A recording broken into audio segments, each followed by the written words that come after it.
Premier sujet, Léa énergivore. Ça, tous les matins, il y a une nouvelle information sur ce sujet-là. Vous savez que Google, Microsoft et Amazon ont décidé d'investir dans des centrales nucléaires, par exemple. Voilà. On a parlé du nouveau système graphique d'OpenAI qui vous permet notamment de faire du Ghibli, du Miyazaki, etc. OpenAI est obligé de dire que arrêter à l'échelle mondiale, ça fait fondre les cartes graphiques. On ne sait plus comment les refroidir.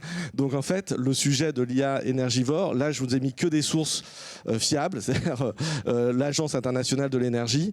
Donc voilà, une requête dans OpenAI, c'est à peu près 10 fois une requête dans Google.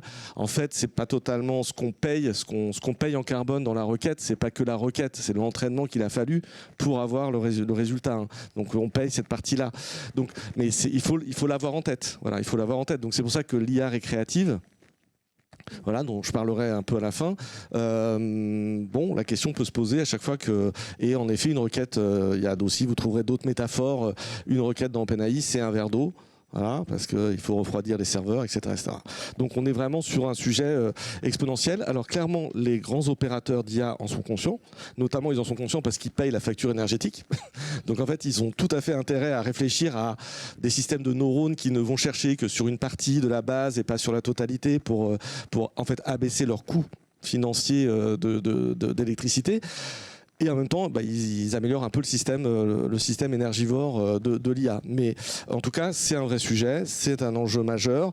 Et surtout, même si on divise, allez, soyons fous, par 4 le niveau du bilan carbone et de l'énergie nécessaire ou de l'eau nécessaire, si dans le même temps on a multiplié par 150 les usages, enfin, on voit bien que le match, il est plié, quoi. Enfin, c'est un vrai gros sujet.